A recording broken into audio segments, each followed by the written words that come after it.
আজকে আমি তোমাদের সামনে মিষ্টি দই বানিয়েছি। দেখো এটা কত সুন্দর জমেছে। এটা ফ্রিজে রেখেছিলাম বেশ কিছুক্ষণ, তারপর কিন্তু এত সুন্দর জমে গেছে। প্রথমেই কড়াইয়ের মধ্যে আমি 1 লিটার দুধ নিয়ে নেব। দুধটাকে এখানে হাই ফ্লেমে বসিয়ে দিয়েছি, দুধটাকে একটু জাল করে নেব। ওখানে দুধটা জাল হতে বসিয়ে দিয়েছি, আর এখানে আমি এরকম একটা বাটি আর ছাঁকনি নিয়েছি। ছাঁকনির মধ্যে এরকম দইটাকে, একদম ঠান্ডা দই কিন্তু নেওয়া যাবে না, এটা এখানে আমি নিয়ে নেব 4 চামচ নিলাম একদম উঁচু উঁচু টক দই। এটাকে কিন্তু দই বীজ বলা হয়। তো এই দইয়ের থেকে সম্পূর্ণ জলটা এভাবে বাটিতে ঝরিয়ে নেব। বাড়িতেই সুন্দর দই বানানোর জন্য এই প্রসেসটা কিন্তু একদম কার্যকরী, এটা কিন্তু করতেই হবে। দুধটা কিন্তু এখানে টকবক করে ফুটে উঠেছে। এবার কনস্ট্যান্ট এরকম একটা হাতা দিয়ে এভাবে দুধটাকে ফেটিয়ে নিতে হবে। যত ফেটানো হবে তত কিন্তু দুধের টেক্সচারটা খুব ভালো আসবে। দুধটা যখন এরকম টকবক করে ফুটে উঠবে তখন এখান থেকে এরকম 2 হাতা দুধ আমি তুলে রাখবো। আমি তোমাদেরকে পরে বলছি যে এই দুধটা আমি কেন তুলে রাখলাম। দুধটা কিন্তু এভাবে ফুটিয়ে ফুটিয়ে হালকা ঘন করে নিতে হবে। এখানে আমি মাদার ডেয়ারি দুধ নিয়েছি, মানে প্যাকেট দুধ যেটা হয় সেটা। তোমরা চাইলে কিন্তু এখানে গরুর দুধও ব্যবহার করতে পারো। তো দুধটা এদিকে ফুটতে থাকুক, চলো তোমাদেরকে আমি নেক্সট ধাপটা দেখাই। ওখানে দুধটা ঘন হচ্ছে ফুটে, আর এদিকে আমি দেখো একটা কড়াই বসিয়ে নিয়েছি। কড়াইটা একটু গরম হয়ে গেলে দিয়ে দেবো এখানে 1/2 কাপ চিনি। এই চিনিটা দিয়ে কিন্তু আমি এখানে ক্যারামেল তৈরি করব। দিয়ে দেবো উপর থেকে 1 চামচ জল। এবার কিন্তু চিনিটাকে বেশি নাড়াবো না, আস্তে আস্তে দেখো চিনিটা একটা লালচে কালার আসবে। এখানে তোমরা দেখো আমি কিন্তু এখনো খুন্তি চালাইনি, আস্তে আস্তে এখানে আমি একদম মিডিয়াম ফ্লেম রেখেছি। সেখানে দেখো আস্তে আস্তে চিনিটার কালারটা চেঞ্জ হচ্ছে। এবার আস্তে আস্তে এরকম কনস্ট্যান্ট খুন্তিটাকে চালাতে থাকবো। চালাতে চালাতে দেখবে সুন্দর একটা ক্যারামেলের চিনি টেক্সচার চলে এসেছে। দইয়ের কালারটা আমি একটু লাইট রাখবো, সেই কারণে কিন্তু এখানে ক্যারামেলটা আমি আর বেশি ডিপ করব না। একদম দেখো কত সুন্দর একটা হালকা কালার চলে এসেছে। জাস্ট 5 থেকে 7 মিনিট খুন্তিটা কনস্ট্যান্ট আমি এরকম নাড়িয়েছি। লো টু মিডিয়াম ফ্লেমে, হাই করলে কিন্তু ক্যারামেলটা পুড়ে যাবে এবং কিন্তু দইটা খেতে ভালো লাগবে না, তিতো তিতো লাগবে। এবার আমি এখানে যে 2 হাতা দুধ তুলে রেখেছিলাম সেটা দিয়ে দেবো। দেখো এখানে ক্যারামেলটা আমার করে নিয়েছি, করে এই যে নামিয়ে রাখলাম। তোমরা কিন্তু যেখানে আমি 2 হাতা দুধ দিয়েছি সেই জায়গায় কিন্তু জল দিয়েও করতে পারো, কারণ অনেকের হাতে কিন্তু এই ক্যারামেল করার সময় দুধটা কিন্তু ফেটে যায়। সেই কারণে এবার এটাকে আমি উষ্ণ ঠান্ডা করে নেব। তো দুধটা এখানে ফুটে গেছে, ওখানে ক্যারামেলটাও কিন্তু আমি ঠান্ডা হতে নামিয়ে রেখেছি। এবার আমি উপর থেকে দিয়ে দেবো চিনি। আমি রেগুলার চামচের 6 চামচ দেবো চিনি।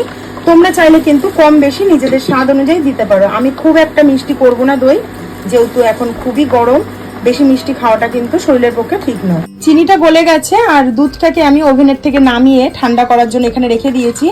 একদম কিন্তু হাত ছোঁয়া গরম অবধি দুধটাকে ঠান্ডা করে যেতে হবে। তো এখানে কিন্তু আমি বেশি ঘন করিনি, তোমরা হয়তো দেখলেই বুঝতে পারছো। জাস্ট একটু দুধটাকে মেরে নিয়েছি জাল দিয়ে ফুটিয়ে ফুটিয়ে। এবার দুধটা ঠান্ডা হোক, চলো পরের স্টেজে আমরা যাই। দুধটা এখানে হালকা ঠান্ডা হয়ে গেছে। হালকা ঠান্ডা হয়ে যাওয়ার পরে এখানে আমি গুঁড়ো দুধ দিয়ে দেবো 4 চামচ। গুঁড়ো দুধটা দিয়েও কিন্তু খুব ভালো করে এইভাবে একটু মিশিয়ে নেব। দুধটা এখানে একদম এরকম নাড়িয়ে চাড়িয়ে ঠান্ডা করে নিয়েছি। এবার আমি উপর থেকে ক্যারামেলটা দিয়ে দেবো। যে ক্যারামেলটা করে রেখেছিলাম সেটা কিন্তু ঠান্ডা হয়ে গেছে। ক্যারামেলটা দিয়ে দুধটাকে আবার 2 থেকে 3 মিনিট একটু জাল করে নেব। গরম দুধের মধ্যে ক্যারামেল দিলে অনেক সময় হয় কি দুধটা কেটে যায়, সেই কারণে কিন্তু আমি দুধটাকে হালকা ঠান্ডা করে দিলাম। তো দেখতেই পাচ্ছ কত সুন্দর কিন্তু মিষ্টি দইয়ের কালার চলে এসেছে। তো চলো এটাকে 2 থেকে 3 মিনিট একটু ফুটিয়ে নিয়ে তারপর আবারও ফিরে আসছি। 3 মিনিট দুধটাকে ফুটিয়ে নেওয়ার পরে এখানে একদম কিন্তু ফেটিয়ে ফেটিয়ে আমি উষ্ণ ঠান্ডা করে নিয়েছি। এবার আমি দেখো কাচের একটা বোল নিয়েছি। এখানে দেখো যে দইটাকে কিন্তু একদম ডাইরেক্ট ফ্রিজ থেকে বার করে ব্যবহার করা যাবে না। এখানে এতটা জল বেরিয়েছে দইয়ের থেকে। আমি এখানে 1 ঘন্টা মতো রেখেছিলাম দইটাকে এরকম ছাঁকনির মধ্যে। তো সেই দইটা নিয়ে নেব। এই হাতাটা দিয়েই খুব ভালো করে এইভাবে দইটাকে কিন্তু ফেটিয়ে নেব। খুব ভালো করে একদম স্মুথ করে নিতে হবে। এখানে দেখো এই দুধের মধ্যে আমি আঙুল চোবাচ্ছি। দুধ কিন্তু একদম উষ্ণ গরম রয়েছে, আর এখানে টক দইটাও আমার ফেটানো হয়ে গেছে। এইবার এই দুধটা এই টক দইয়ের মধ্যে আমি ঢেলে নেব।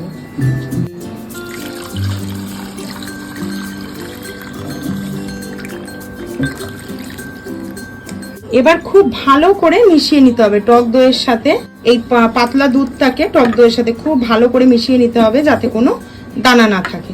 তো দেখো দইটার সাথে দুধটাকে খুব ভালো করে মিশ্রণটাকে কিন্তু একদম কোনো এর মধ্যে কিন্তু কোনো লামস নেই বা কোনো দইয়ের দলা দলা কিচ্ছু কিন্তু নেই। তো চলো এবার আমি বাটির মধ্যে সাজিয়ে নেব। প্রথমে আমি এখানে একটা স্টিলের থালা নিয়ে নিয়েছি, থালার মধ্যে এরকম বাটি সাজিয়ে নেব।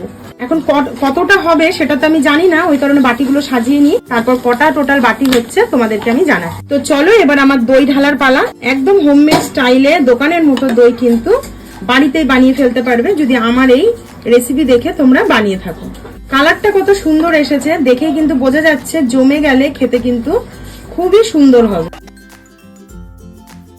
তো তোমরা দেখো এখানে ভর্তি ভর্তি করে দিয়েছি, টোটাল হয়েছে বড় বড় 8টা বাটি এখানে আমার রেডি হয়ে গেছে। তো চলো এবার এটাকে কিভাবে আমি জমাই সেটা তোমরা দেখো। আমি ছাদের উপরে চলে এসেছি, এইখানে একদম ঠাটা রোদ আছে, এখানে আমি একটা মোটা বস্ত্র বিছিয়ে নেব। তো দেখো এখানে আমি এরকম একটা বালাপোষ বিছিয়ে নিয়েছি, আর প্রচন্ড তো এখন রোদ্রের তাপ। এইবার আমি দইয়ের এই থালাটা এই মাঝ বরাবর রাখবো, উপর থেকে যাতে নোংরা না পড়ে এরকম একটা আরেকটা থালা চাপা দেবো। এই যে বালাপোষের আরেকটা দিক আমি এভাবে চাপা দিয়ে রেখে দেবো 8 ঘন্টা মতো। তো দেখো বন্ধুরা আমি এখানে দইগুলো সমস্তটা নামিয়ে নিয়ে চলে এসেছি। অত রোদ্রে ছাদে আর ভিডিওটা করা সম্ভব হলো না বলে তো তোমাদেরকে আমি একটা টিপস দিয়ে দিচ্ছি, তোমরা কিন্তু যদি রোদ্রে না রাখো ওভারনাইট রাখলে এরকম জমে যাবে। তো দইগুলো দেখো একদম কিন্তু জমে গেছে, একটুও কিন্তু নড়ছে না।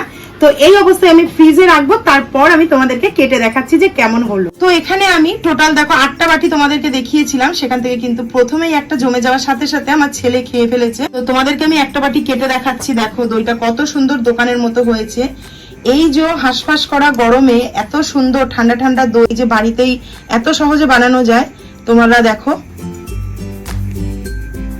পুরো মনে হচ্ছে যে এটা বাড়িতে বানানো, দেখে কিন্তু মনে হচ্ছে পুরো দোকানের মতো। তো চটপট বানাও, আর যারা আমার ভিডিও দেখে বানাবে তারা অবশ্যই কিন্তু আমাকে কমেন্ট করতে ভুলো না। আজকের ভিডিওটি এখানেই শেষ করলাম, কালকে দেখা হচ্ছে খুব শিগগিরই নতুন একটি ভিডিওর সাথে। টাটা।